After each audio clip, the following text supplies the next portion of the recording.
আসসালামু আলাইকুম বন্ধুরা, কেমন আছেন সবাই? আশা করি সবাই ভালো আছেন। আজ ৪ সেপ্টেম্বর ২০২৫। আপনারা দেখছেন রিয়েল নিউজ বিডি। আজ আমি আপনাদেরকে দেখাবো ডোনাল্ড ট্রাম্প হামাসকে দিলেন সরাসরি হুমকি। বললেন সব হোস্টেসকে অবিলম্বে মুক্তি দাও। হামাস গাজায় সরকার ছাড়তে প্রস্তুত, ইউএনের হস্তক্ষেপের দাবি। বেনিয়ামিন নেতানিয়াহুর পরিবারকে হত্যার হুমকি। সে নিজেই বললেন আমি হুমকি পাচ্ছি। গাজায় ১০ লক্ষ মানুষ হতে পারেন গৃহহীন, ভয়াবহ ধ্বংসযজ্ঞ চলছে। এবং ইসরায়েলের অর্থমন্ত্রী ওয়েস্ট ব্যাংক দখলের নতুন মানচিত্র তৈরি করেছেন। এর পাশাপাশি লেবানন, ইরান, সৌদি আরব এবং মধ্যপ্রাচ্য সম্পর্কিত আরও গুরুত্বপূর্ণ খবর আপনাদের দেখাবো। প্রথমে শুরু করছি আজকের একটি বড় খবর দিয়ে। ডোনাল্ড ট্রাম্প হামাসকে বড়সড় এক সতর্কবার্তা দিয়েছেন। ট্রাম্প হামাসকে বলেছেন সব ইসরায়েলি বন্দীদের অবিলম্বে মুক্তি দিতে হবে। ট্রাম্পের দাবি, যদি হামাস সঙ্গে সঙ্গে সব বন্দীকে মুক্তি দিয়ে দেয় তবে এই যুদ্ধ সেই মুহূর্তেই শেষ হয়ে যাবে। আমেরিকার প্রেসিডেন্ট ডোনাল্ড ট্রাম্প ইসরায়েলের সেই দাবিকে প্রকাশ্যে সমর্থন করেছেন, যেখানে ইসরায়েল বলেছিল সব জীবিত বন্দীকে একসাথে মুক্তি দিতে হবে। অর্থাৎ ইসরায়েল এবং আমেরিকার ভাষা একই। নিজের সোশ্যাল মিডিয়া পোস্টে ডোনাল্ড ট্রাম্প জানিয়েছেন, হামাসকে বলো যেন ২০ জন হোস্টেসকে একসঙ্গে ছেড়ে দেয়। ২ বা ৫ বা ৭ নয়, সবাইকে একসাথে মুক্তি দিতে হবে। তাহলে পরিস্থিতি মুহূর্তে পাল্টে যাবে, যুদ্ধ শেষ হয়ে যাবে। ট্রাম্পের এই বক্তব্য তখনই সামনে এলো যখন তিনি সাম্প্রতিক এক সাক্ষাৎকারে স্বীকার করেছেন ইসরায়েল যুদ্ধক্ষেত্রে হয়তো জিতছে, কিন্তু জনমতের লড়াইয়ে হেরে যাচ্ছে। ট্রাম্প বলেছেন বিশ্ব গাজার ভয়াবহ দৃশ্য দেখেছে এবং এটা জনমতকে বদলে দিচ্ছে। ইসরায়েলকে এ যুদ্ধ শেষ করতে হবে, নইলে তার ভাবমূর্তি ভয়ঙ্করভাবে ক্ষতিগ্রস্ত হবে। ডোনাল্ড ট্রাম্পের এই হুমকিতে হামাসের উপর কী প্রভাব পড়ে তা এখন দেখার বাকি। এটাও দেখতে হবে যদি হামাস এই শর্ত না মানে তাহলে কি এই পরিকল্পনার আড়ালে কোনো বড় পরিকল্পনা বা বড় হামলার পর্দা রয়েছে, যার ভাঁজ তৈরিতে হচ্ছে কিন্তু চোখে এখনো ধরা পড়ছে না। কি হতে যাচ্ছে যখন হবে তখনই জানাবো। এখন শুনে নিন হামাসের দেওয়া একটি বিবৃতি, যেখানে তারা সরকার ছাড়ার কথা বলেছে। হামাস ইসরায়েলের যুদ্ধ এবং গাজার উপর চলা অবরোধের কঠোর বিরোধিতা করে জাতিসংঘের কাছে অবিলম্বে পদক্ষেপ নেওয়ার দাবি জানিয়েছে। বিবৃতিতে বলা হয়েছে ইসরায়েলের অপরাধ শুধু ফিলিস্তিনি জনগণের জন্যই নয়, বরং পুরো বিশ্বের শান্তি ও স্থিতিশীলতার জন্য হুমকি হয়ে উঠেছে। হামাস তাদের বিবৃতিতে বলেছে, আমরা প্রস্তুত আছি একটি পূর্ণাঙ্গ চুক্তির জন্য, যেখানে শর্ত থাকবে ইসরায়েলি সেনাদের গাজা থেকে বেরিয়ে যাওয়া, সীমান্ত ক্রসিংগুলো খুলে দেওয়া এবং পুনর্গঠনের কাজ শুরু করা। আমরা রাজি আছি একটি স্বাধীন জাতীয় টেকনোক্রেট সরকারের ব্যবস্থা করতে, যারা গাজার সব বিষয়গুলো দেখাশোনা করবে। অর্থাৎ হামাস এখানে সরাসরি ইঙ্গিত দিয়েছে যে তাদের গাজার সরকারে থেকে যাওয়ার কোনো ইচ্ছা নেই। যদি গাজার জীবনমান ভালো হয় আমরা সরকার ছেড়ে দেব। হামাস আরও বলেছে, আমরা প্রস্তুত আছি একটি পূর্ণাঙ্গ বিনিময়ের জন্য, যেখানে সব ইসরায়েলি হোস্টেসদের মুক্তির বদলে ফিলিস্তিনি বন্দীদের ছেড়ে দেওয়া হবে এবং যুদ্ধের সমাপ্তি ঘটবে। আমরা এখনও শত্রুপক্ষের মধ্যস্থতাকারীদের প্রস্তাবের জবাবের অপেক্ষায় আছি, যেটিতে আমরা ও অন্যান্য ফিলিস্তিনি দলগুলো আগে রাজি হয়ে গেছে, এটাও হামাস জানিয়েছে। এরপর হামাস কিছু অভিযোগ তুলেছে। হামাস বলেছে ইসরায়েলের যুদ্ধ অপরাধ, মানবাধিকার ও আন্তর্জাতিক আইনের প্রকাশ্য অপমান। গাজার স্বাস্থ্য খাতকে উদ্দেশ্য প্রণোদিতভাবে আক্রমণ করা এক যুদ্ধ অপরাধ। জনগণকে অনাহার এবং দমবন্ধ অবস্থায় ফেলে রাখা আসলে গণহত্যার ষড়যন্ত্রের অংশ। আর গাজা সিটির ধ্বংসযোগ্য গণহত্যা জাতিগত নিপীড়নের অংশ। হামাস জাতিসংঘকে আহ্বান জানিয়েছে যেন তারা অবিলম্বে ব্যবস্থা নেয়, যাতে গাজার জনগণকে হত্যা ও জোরপূর্বক উচ্ছেদ থেকে বাঁচানো যায়। এবার আমি আসি পরের খবরের দিকে, যা কিছুটা ভয় ধরানো। গাজায় ১০ লক্ষেরও বেশি মানুষের উপর নতুন বিপদ ঘনিয়ে আসছে। ইসরায়েল ঘোষণা করেছে গাজায় চালানো হতে পারে নতুন সামরিক অভিযান, ফলে প্রায় ১০ লক্ষ ফিলিস্তিনি গৃহহীন হয়ে পড়বে।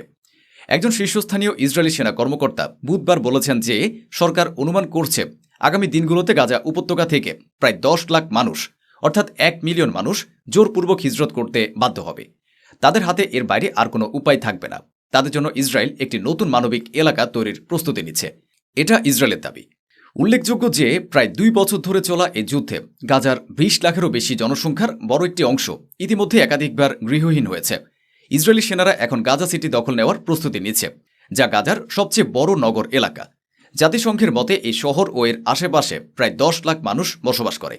ইসরায়েলি সেনা কর্মকর্তা জানিয়েছে এখন পর্যন্ত প্রায় ৭০,০০০ মানুষ গাজার পূর্বাঞ্চল ছেড়ে চলে গেছে, কিন্তু ইসরায়েলের ধারণা বাস্তবে এই সংখ্যা ১০ লাখে পৌঁছাবে, অর্থাৎ আরও প্রায় ৯,৩০,০০০ মানুষ নিজের জীবন বাঁচাতে বেরিয়ে যাবে। গত মাস আগস্টে ইসরায়েলি সেনার মুখপাত্র বলেছিলেন গাজা সিটি থেকে সরানো বাধ্যতামূলক, অর্থাৎ এখানকার মানুষকে হিজরত করতেই হবে, এই এলাকা ছেড়ে যেতেই হবে।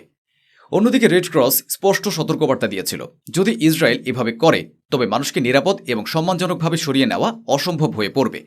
এ সময় গাজার মানুষ বিশ্বের সবচেয়ে বড় জুলুম সহ্য করছে। প্রতিদিন ইতিহাসের অন্যতম ভয়াবহ নিপীড়ন তারা বয়ে নিচ্ছে। বাইরের অঞ্চল থেকে এসে ফিলিস্তিনের জমিতে বসবাস করা লোকজন তাদের প্রতিদিন নিজের জমি থেকে উচ্ছেদ করছে। এবার আসি ওয়েস্ট ব্যাংকের প্রসঙ্গে, যেখানে ছোট নয় বড় বিপদ ঘনিয়ে আসছে। এখন এর অস্তিত্বই প্রশ্নের মুখে। ইসরায়েলের অর্থমন্ত্রী স্মোট্রিচ ওয়েস্ট ব্যাংককে ইসরায়েলের সঙ্গে যুক্ত করার মানচিত্র এঁকেছেন। ইসরায়েলের এই কট্টরপন্থী ঘৃণাপূর্ণ অর্থমন্ত্রী বেজালেল স্মোট্রিচ ঘোষণা করেছেন ওয়েস্ট ব্যাংককে ইসরায়েলে অন্তর্ভুক্ত করতে মানচিত্র তৈরি করা হচ্ছে। এটাই সেই জমি যা ফিলিস্তিনিরা তাদের ভবিষ্যৎ স্বাধীন রাষ্ট্রের জন্য দীর্ঘদিন ধরে দাবি করে এসেছে, কারণ এটা তাদের ন্যায্য অধিকার। স্মোট্রিচ গতকাল বুধবার সন্ধ্যায় এক প্রেস কনফারেন্স করেন এবং সেখানে একটি মানচিত্রের সামনে দাঁড়িয়ে ঘোষণা করেন ওয়েস্ট ব্যাংকের বেশিরভাগ অঞ্চল ইসরায়েলের নিয়ন্ত্রণে আনা হবে, শুধু 6টি বড় ফিলিস্তিনি শহর যেমন রামাল্লাহ ও নাবলুস ইত্যাদি ছাড়া।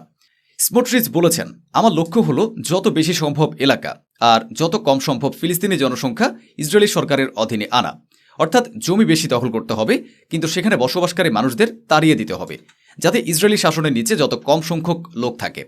স্মোট্রিচ প্রধানমন্ত্রী বেনিয়ামিন নেতানিয়াহুকেও তার এই পরিকল্পনা অনুমোদন করার আহ্বান জানিয়েছেন। স্মোট্রিচের বক্তব্য ছিল, সময় এসে গেছে যে জুরিয়া ও সামারিয়া মানে ওয়েস্ট ব্যাংকের উপর ইসরায়েলি হুকুম কায়েম করা হোক এবং ফিলিস্তিনি রাষ্ট্র গড়ার স্বপ্নকে চিরদিনের জন্য শেষ করে দেওয়া হোক, কবর দিয়ে দেওয়া হোক।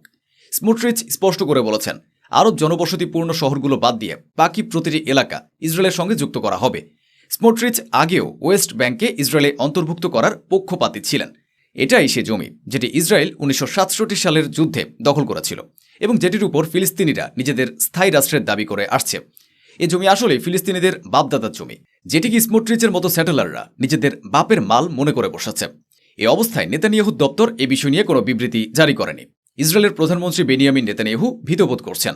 নিজের বিরুদ্ধে ওঠা প্রতিবাদী কণ্ঠে তিনি ক্ষিপ্ত হয়ে পড়েছেন এবং প্রতিবাদকারীদের ফ্যাসিস্ট দল বলে আখ্যায়িত করেছেন। নেতানিয়াহু বলেছেন, আমাকে হত্যার হুমকি দেওয়া হচ্ছে, আমার পরিবারও ঝুঁকির মধ্যে রয়েছে।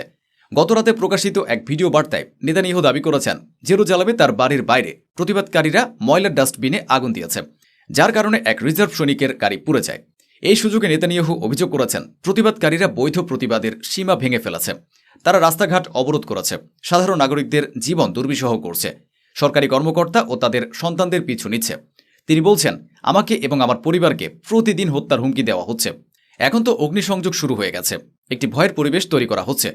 অর্থাৎ স্পষ্ট যে নেতানিয়াহু সত্যের আওয়াজ দমনের জন্য নানা কৌশল ব্যবহার করছেন এবং নিজের বিরুদ্ধে ওঠা ক্ষোভকে ফ্যাসিস্ট বলে আখ্যা দিয়ে জনগণকে ভয় দেখাতে চাইছেন।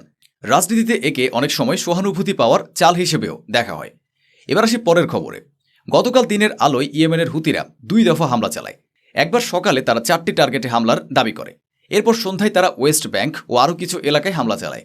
এভাবে ইয়েমেন থেকে এক নতুন মিসাইল হামলা শুরু হয়েছে বলে জানানো হয়েছে।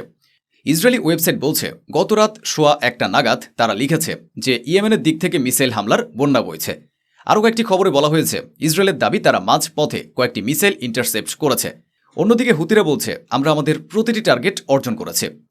তবুও ভয় ও আতঙ্কের পরিবেশ বিরাজ করছে।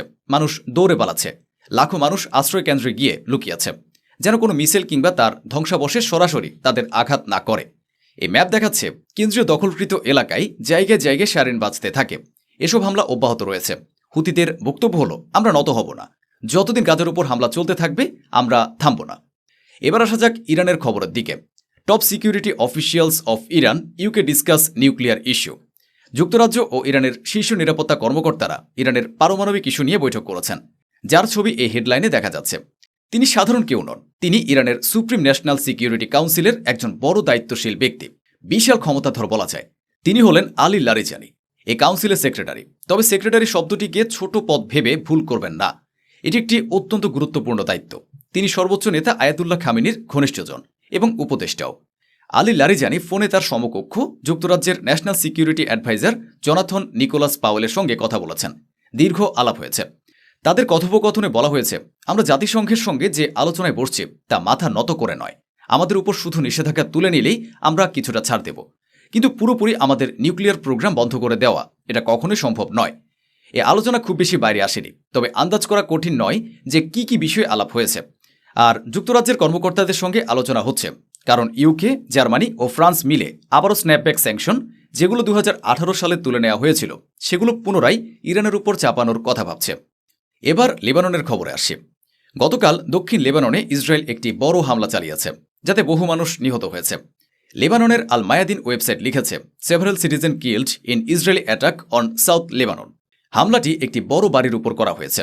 ছবিতে দেখা যাচ্ছে বাড়িটির পুরো লিন্টার মাটিতে পড়ে গেছে, অর্থাৎ এখানে একটি বড় মিসাইল বা ভারী বোমা ফেলা হয়েছে এবং ঘটনাটি ঘটেছে দক্ষিণ লেবাননের শেবা এলাকায়। এ হামলায় অন্তত 3 জন নিহত হয়েছেন। আল মায়াদিন লিখেছে, ইসরায়েলের ফাইটার জেটস এখানে বোমা ফেলেছে, ড্রোন দিয়ে হামলা হয়নি। মানে হলো বড়সড় সেই বোমাগুলো যেগুলো ফাইটার জেটস বহন করতে পারে, সেগুলো দিয়েই এখানে এয়ার রেইড চালানো হয়েছে। চলুন এগিয়ে যায় সামনের খবরে। সৌদি আরবের ক্রাউন প্রিন্স মোহাম্মদ বিন সালমান এবং ইউনাইটেড আরব আমিরাতের প্রেসিডেন্ট রিয়াদে বৈঠক করেছেন। তাদের আঞ্চলিক পরিস্থিতি, চলমান ঘটনাবলী নিয়ে গুরুত্ব সহকারে আলোচনা করেছেন। এছাড়া আলোচনা হয়েছে দুই দেশের মধ্যে বাণিজ্য সহ আরও নানা বিষয়ে। খবরের ভেতরে তেমন কিছু বিস্তারিত ছিল না, শুধু মিটিংয়ে কারা ছিলেন তাদের নাম বেশি লেখা ছিল। আসল আলোচনা বাইরে তেমন প্রকাশ পায়নি। এদিকে আফগানিস্তান থেকে খবর এসেছে, ভয়াবহ ভূমিকম্পের পরও পরিস্থিতি এখনও স্বাভাবিক হয়নি। কমান্ডোদের এয়ারড্রপ করা হয়েছে যাতে মাটির নিচে ধ্বংসস্তূপে চাপা পড়া মানুষদের বাঁচানো যায়। ছবিতে দেখা যাচ্ছে আফগানিস্তানের কাদামাটির ঘরগুলো সম্পূর্ণ ভেঙে চুরমার হয়ে গেছে। মাঠে একটি আর্মির হেলিকপ্টার দাঁড়িয়ে আছে। এই ভূমিকম্পে 1400 জন নিহত হয়েছেন। বৃহস্পতিবার বা শুক্রবার ভূমিকম্প হয়েছিল এবং সেটি ছিল অত্যন্ত ভয়াবহ। শেষ খবর, মধ্যপ্রাচ্যের বাইরে থেকে রাশিয়ার প্রেসিডেন্ট পুতিন ইউক্রেনকে সরাসরি বার্তা দিয়েছেন, end war via talks or I will end it by force. মানে পুতিন জেলেনস্কিকে বলেছেন, আলোচনার মাধ্যমে যুদ্ধ শেষ করো, ভালো হবে, না হলে আমি সামরিক শক্তির জেরে এই যুদ্ধ শেষ করব। অনেক অনেক ধন্যবাদ। সাবধানে থাকুন, সুস্থ থাকুন।